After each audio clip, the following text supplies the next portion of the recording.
Welcome to the Future of Supply Chain, presented by Dynamo. Each episode, we sit down with leaders in the industry as we build the future of supply chain together. Let's get into the show. Here's our host, Santosh Sankar. Hey, ladies and gents, welcome back to the Future Supply Chain Podcast. I'm your host, Santosh Sankar, and joining me today are Marc Fasto and Ian Fletcher, authors of a brand new book called Industrial Policy for the United States.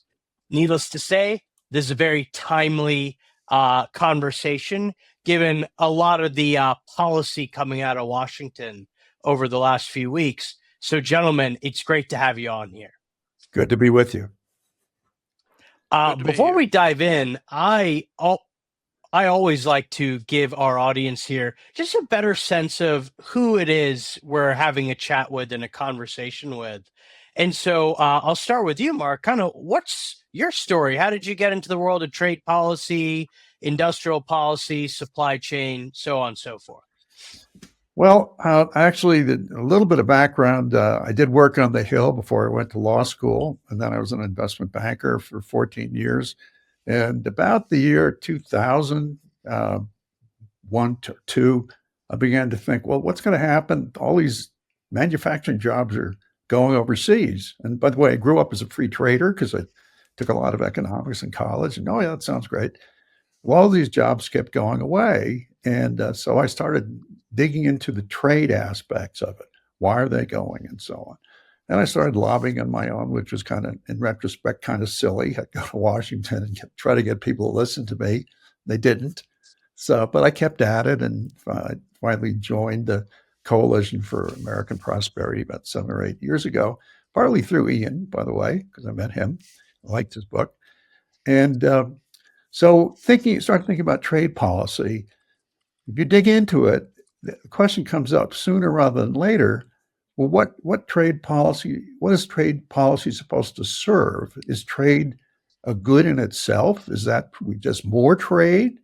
And the answer is it has to be fit into a broad conception of where your economy is supposed to be in 5-10 years.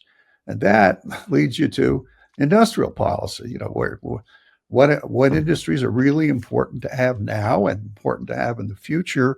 And you need a broader approach. You need a trade policy that is tailored to that. But then you need the other two parts too, which is supporting the domestic innovation and commercialization of it. And you need to have a competitively priced currency, which is kind of the overall view of industrial policy. So that's kind of my evolution toward this. Ian, how about yourself? What's the Ian Fletcher story?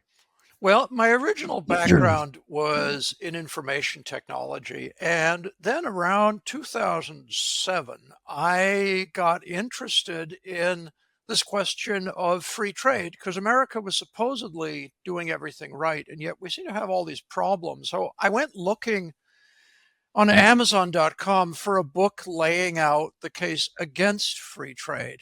And there really wasn't one. So in order to read that book, I basically had to write it myself. So this is the result. Came out in 2010. Free Trade Doesn't Work. And I think Marc discovered my book in somebody's congressional office. And that's right. How he got roped in.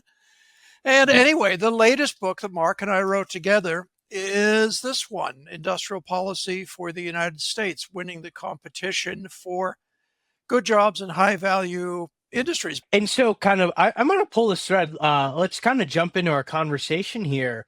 But I'd love to kind of open up with how you both kind of think about or define modern industrial policy. And how's that critical kind of to the future of the U.S.? You've kind of left us some threads here thus far, but I'd love to kind of pull on those further and dive in. Do you want to take a crack at that, Ian? Yeah, that's an amazing mixed metaphor, but I'm going to start by saying that the first thing you got to do if you want to think about industrial policy is stop thinking about the economy as just this one big homogeneous blob.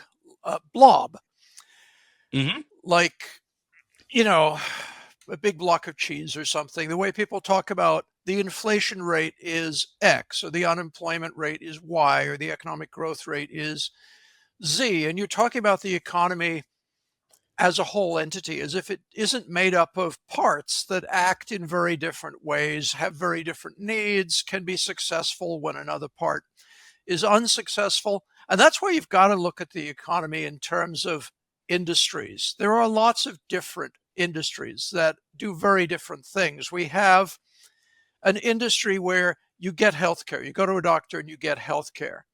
We have an industry that makes microchips that go into your smartphone. We have an industry that makes food industry that distributes it through supermarkets. So when you take this industry-based view of the world, which also goes along with being a much more concrete and real world-based view than most US economists have, where they deal with high-level abstractions rather than actually knowing what it takes for, say, automobile manufacturing to thrive, because what that needs and what, say, home building needs to thrive are going to be different.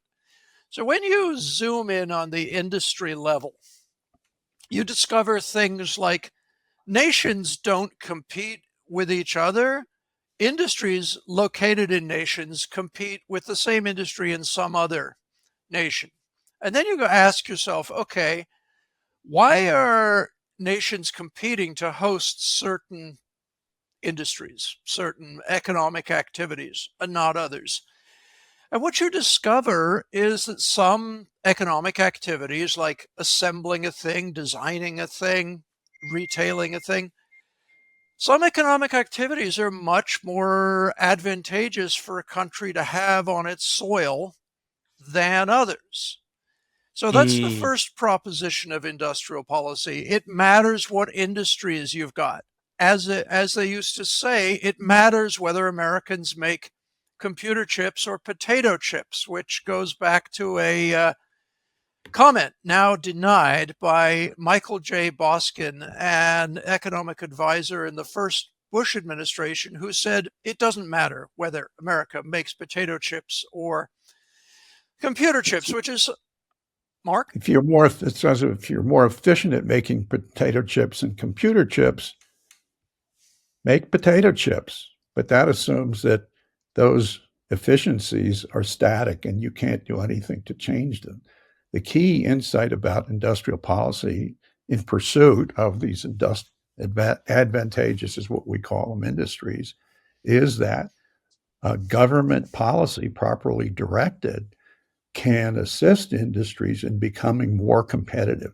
And therefore, you want to focus government policies on those advantageous industries. Now, we use the term advantageous instead of just high tech, because advantageousness is a much broader concept.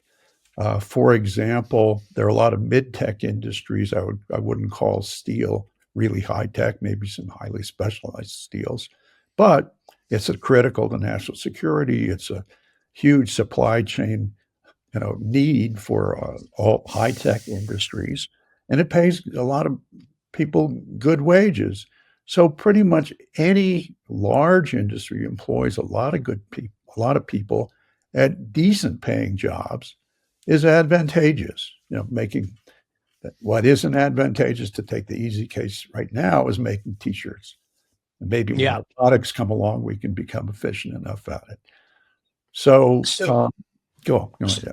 So some of what I'm picking up is there almost needs to kind of be this intentionality as to what are the advantageous, or kind of drawing inspiration from the title of your book, high value industries that we need to prioritize as a country in our economy, and what are the things we can do in order to support them.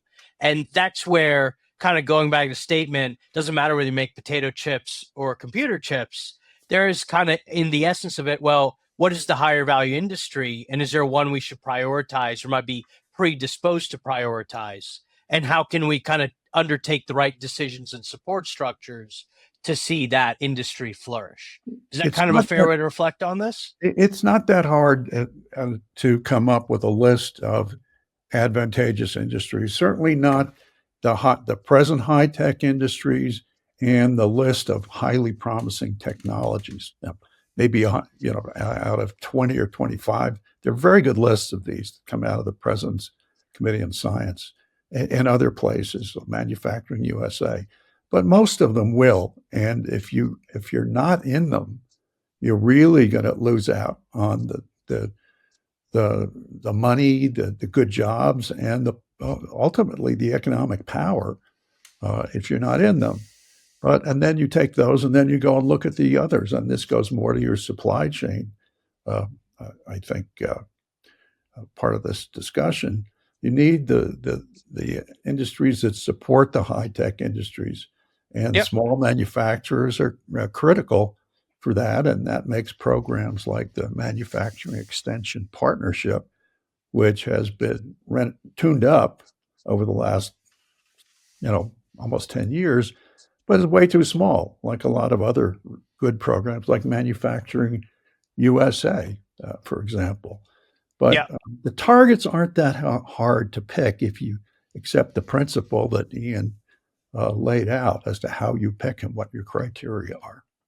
Well, the one thing I'd say, right, being an investor and helping founders, CEOs scale their business, there's an intentionality implicit in your statement. Rather than kind of accepting anything and everything that's come on, it's being critical about it, right? And when we're critical, we can be intentional, and then we could really kind of see the benefits over time of having a leadership position in these industries. Because I have to guess, these are also industries that other nations also are looking at and saying, how could we they may or may not be intentional, but are equally realizing, hey, like these are high value. How do we kind of incorporate of these? them, this is another point. There are only a couple of countries that don't believe in industrial policy. I mean, of those with the significant economies, one is the UK, and they're in much worse shape even than the US is. And the US, and I don't know about New Zealand and the rest of the Anglosphere, but every other country, does not believe in free trade at all, never really has kind of accommodated, pretended to, so they have access to US markets. And they all have quite, to use your word, intentional support of what they consider their important industries, and they're consistent about it. It doesn't switch around from election to election. They take the long-term view, and it's served a lot of them very well. So the one thing you do outline in your book is this industrial policy toolkit. And I'd love to kind of dig in here and talk about, like, what are the tools that you believe are important for us? And perhaps which ones should we focus on today versus tomorrow versus more in the long run? Well, I like to address a little thing first that we've kind of skipped over. And that is, hang on, I'm just looking down, looking for the list in the book. One thing that we've skipped over is, if you say everything we've just said to a lot of people on the laissez-faire or market fundamentalist side of the equation, they'll say, sure, some industries are better than others for the owner of the industry, for the people who work there, for the country that hosts them. But the market, the free market, is going to sort that out on its own, and it's going to do much better than any government could ever do. So one of the crucial things you have to understand is why markets are great, but they're not enough on their own to give any given country the industries that are most advantageous for it. The first fact to start with is the fact that what free market? There is no free market in international trade. There's the U.S. practicing a version of free markets against a world which, as Marc mentioned, doesn't believe in free markets, does believe in industrial policy in countries like Germany, Korea, China, that outcompete the U.S. in key sectors. And as a result, even if free markets were correct as a matter of principle, that's just not the universe we live in. That's policy for an alternate universe. And the second thing to understand is, even if you leave that out of the picture, I mean, even if the US didn't have any trade at all, even if we were the only country on the planet, there are reasons why the best industries are not just going to happen on their own. One of the biggest is technology. Pretty much everybody admits that pure science is a public good. That is to say, you can't expect people to discover the law of relativity for profit. You can't expect all this important stuff to happen because some company is monetizing it. So, okay, so you have what in the US is called the National Science Foundation, and you have universities doing this. But there's an assumption in this country for decades that technology development is different, that science is for the public sector, technology development is for the private sector. And the fact is that when you're talking about stuff that's close to the customer, like designing, the next Ford Taurus or whatever, that's true. The problem is that important technologies have a long gestation period before they get anywhere near the customer, where you're developing technologies like the internet was not created to sell Amazon.com's products over the internet. It was not created for profit in somebody's garage in Palo Alto. It was created by government scientists to share data. The jet engine was not created to fly people to Disney World. Neither were large aluminum jet aircraft. And the list goes on from there. Pharmaceuticals, solar panels, LED lights, all these things. If you look at the actual history of the technology, you discover that there is years, sometimes decades, of publicly funded development of that technology before it's mature enough for business people to take over. Well, the language we use for this is it's not enough. First of all, you need the pure science. And then you need assistance in the key getting over the valley of death in VC terms. You know about that. Another way to put it is the government needs to help do the initial commercialization of the technology. And there are lots of ways to do it. One of the tools is industrial policy is government procurement. So early purchases is one way to do it. Demonstration projects. There's many different ways to do that. And that, as Ian's saying, is a step beyond what traditionally we have supported. Pure research, okay. Anything beyond that, that's a no-go. And now even the Trump administration, unfortunately, is attacking pure research, like cutting NIH funds and National Science Foundation, which is really a terrible, terrible idea. Yeah. And so I guess I'm going to kind of bring it back here, right, to what are the tools? When we say industrial policy, like what should people be aware of? Because there's a concept that probably isn't discussed a whole lot as we kind of come up and understand civics and economics. So how should kind of people think about when there's industrial policy, the ability to influence and or shape that through a toolkit that you both have proposed? Well, what I'd like to do is give an overview, and then if you would talk about a bunch of specific kinds of tools. There are three pillars of a sound industrial policy. One is the research we've been talking about, the government-sponsored research, and the assistance in commercializing it, getting it to the first commercially viable prototype or technology. And then that's when you should give it off to the private sector. And that's what happened with space, for example. The second is trade. You've got to not allow, the technologies we develop to be made somewhere else. And you have to protect what we consider advantageous industries from subsidized competition, or even if they're not subsidized, but you really want the industry here, you either get them to make it here or you protect. And the third is none of that really works very well if you have an overvalued currency, which makes your exports overly expensive and imports artificially cheap. So it's almost impossible, like against a lot of our competitors. Maybe the averages were 16% overvalued, and against some, it's a lot more than that. It's almost impossible to compete if you allow that, and you'll always have a trade deficit, which is very damaging. So that's coordinating those things is really the broad picture. It's those three pillars. But then within that framework, there are lots of different tools.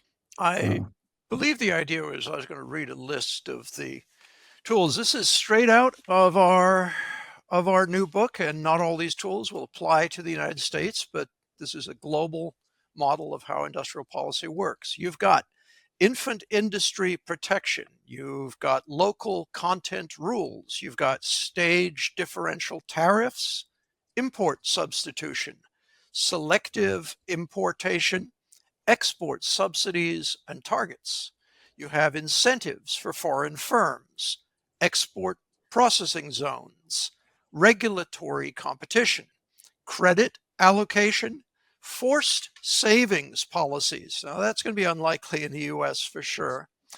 You have sovereign wealth funds. Trump has just said he wants one. It probably doesn't make sense for the United States, but that's debatable. Right. You have government procurement, which we should definitely do. You have state entrepreneurship, which doesn't really need to be our style in the US. Some countries are good at it. I don't see a need for it here. You have national champions, which is something that we've kind of been forced into against our will with companies like Boeing and Intel, where we have to be competitive in an industry and there's only one that will do it. Naturally, we'd rather see competitors, but we didn't choose that. That happened. Then you have imposition of competitive industry structure, which is where you deliberately set up your antitrust and your competition rules so that you have rivalry, on the theory that rivalry between different firms will drive excellence. It's not an accident that Japan has half the population of the United States and twice as many car companies. Make of that what you will. Then you have fostering clusters. Things like Silicon Valley is incredibly successful, incredibly profitable. And it's a cluster where, maybe a third of what counts for the very highest technologies in the United States are within an hour's drive of my house here in San Francisco. But clusters are hard to create. It can be done, but it takes decades. And then you have support for the industrial commons. And what that means is that industries often don't succeed, just one industry, like, say, making smartphones. They depend on a lot of other industries, which are their suppliers. For example, making flat panel displays, making certain types of microchips, making the special glass that's hard enough for a smartphone. And the catch is sometimes these industries are not going to be viable in your economy unless you have other industries that also consume their output and enable them to be profitable enough and have the scale. So you have a case where an industry is dependent not only on its own suppliers, but it can be dependent on completely different industries. And the reason is you have what we call the industrial commons, where there is a basis, a value of having a diverse array of industrial skills in your country. That is, companies actually able to produce at credible scale. That is not necessarily going to be reflected, at least in the short run, in the market value of those industries. For example, why are there no flat panel displays made for civilian use in the US? Because the US lost the predecessor technology for that, which is a liquid crystal display. So all the expertise went to Korea and Japan and then China. Anyway, to continue, supporting private research. We were talking about that a minute ago. And there is supporting public research. Then you have intellectual property policy, which is things like copyrights and trademarks, and the Trump administration finally getting tough on, for example, China's theft of American intellectual property. You have things like standards setting, which is often forgotten by a lot of people, but the standards that control, for example, how a cell phone works. So you can buy a cell phone, switch it on, and it'll talk to the cell towers in your neighborhood. Those are actually really important because you have to observe them, and what technology you use can control which companies have an advantage in the marketplace. It can control your ability to innovate and iterate to the next highest generation of the technology.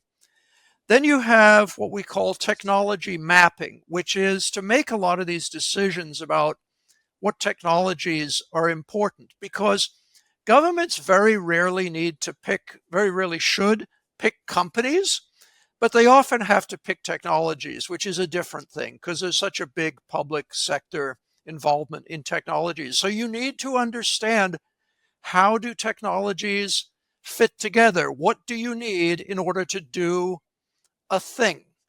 I saw a news story the other day in which the CEO of Ford was complaining that he couldn't design cars the way he wanted to because he had 150 different suppliers of the electronics. So every time he wanted to change how the reclining seats worked, he had to call Bosch in Germany. So there you have it. Software is important for making cars. These are the kind of things you need to know on a policy level. Finally, you have technology denial, which is when the Trump administration sets out to deny China access to the most advanced microchip technology. You have combining policies, which is important because very few industrial policies work on their own. You usually get a positive result when you bring a whole package of policies together to focus on an industry or technology. And That's a critical point. That's a critical point. I think two other things come out of Ian's discussion here. And one is industrial policy is exceedingly granular.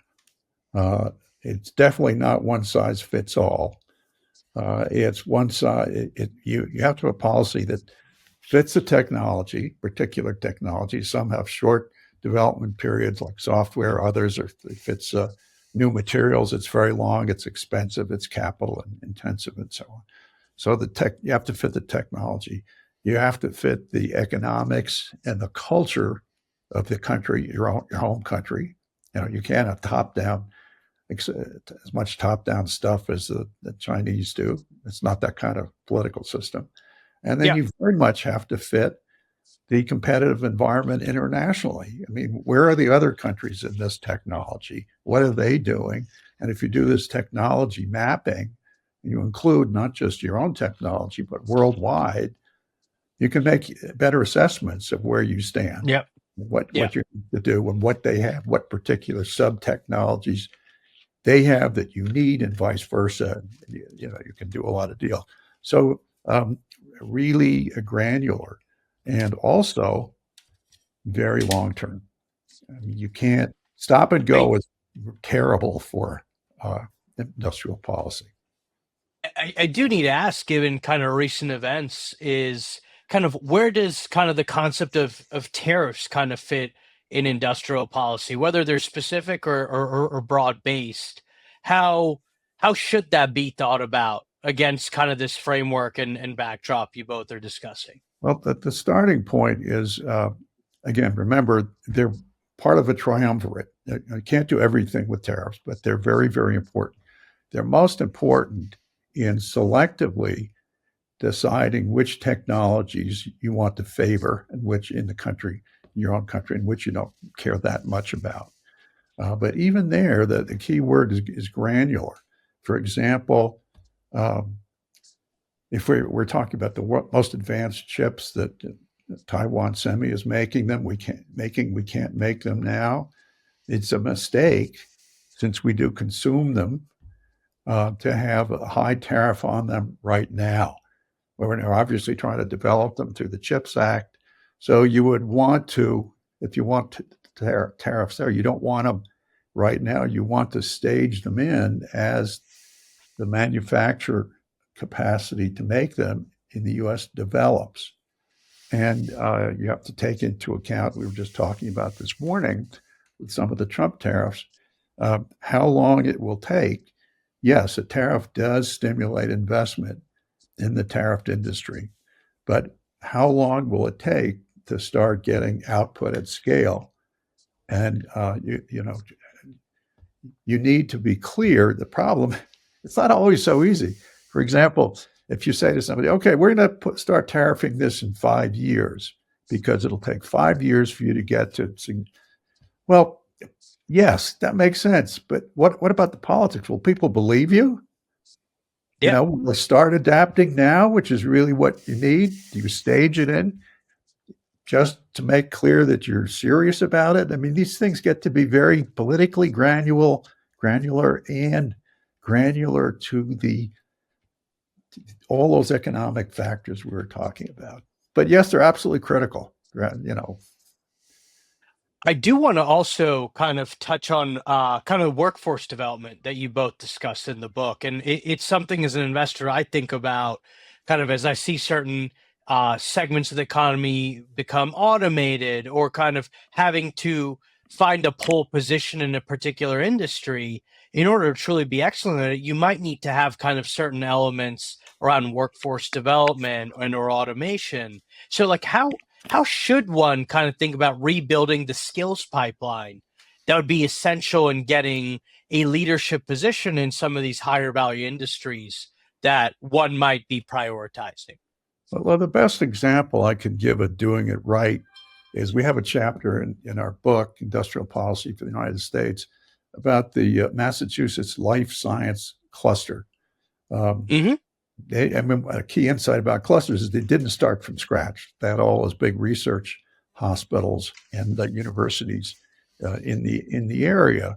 But the recent governor, well, it's now not so recent, I guess about 10 years ago, said, oh, this is a lot of potential here. It's a growing industry, a lot of money, good jobs, et cetera. So let's support this systematically. So if you read the chapter, there are about 10 different things they did. And one of them was focused very strongly on not only workforce development, but that meant all the way from high school to science projects to post-grad fellowships to making sure there was housing available, a community college curricula, all that stuff. And every time a gap appeared, they put in some more money, but it was all highly focused to meet the needs of that industry. We don't write much about it specifically because a lot of good work has been done on this, and we just, you know, it's 800 pages. It's enough without it, but it is critical, and it has to be, like everything else, tailored to the rest of the package. Yeah. With that, gentlemen, I'm going to bring us home here. And what I'm wondering is if we look ahead 10 years, what's one change you hope to see in how the U.S. is moving forward and perhaps adopting some of these recommendations around a intentional industrial policy and framework? The first thing is it really calls for a shift in mentality in both the governing elite and in the public who has to decide who to vote for. People need to understand that the free market is great, but it is not on its own going to give us the best possible American economy we could have. Anything to add there, Mark? Yes, I think the biggest problem is that when you don't believe in industrial policy, you end up with policy silos. Trade policy is off by itself, and if you ask people 5 years ago, well, who make the policy? What's our objective? It's more trade, or it's more exports. That's not good. That's not going to work. And on science policy, I thought we were making a good deal of progress under Obama and Biden in beginning to fund the kind of not just pure research, which used to be total consensus, but the translational research that is critical to retaining the manufacturing of the new technology in the U.S. We need to support that.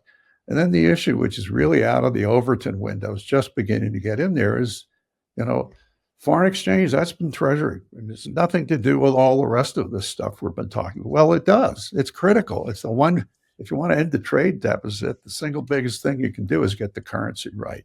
So what I hope for is that there'll be a unified discipline.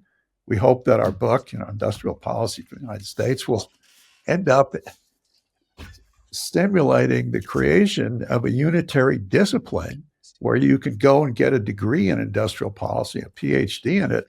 Now you can't. We looked. You can't. They're still in the silos academically. So I hope that changes. Amazing. Well, that, gentlemen, thank you for exposing us kind of to perhaps maybe not an oft-discussed kind of way of thinking about policy, trade, and in your own words, an industrial policy and framework. So with that, I know our listeners have certainly learned something new and been exposed to new thoughts and ideas. Look forward to perhaps more folks picking up the book and digging in deeper. Cheers. Thanks for having us on your show. Thanks for watching. Follow us at dynamo.vc for all the latest episodes. We'll see you next time.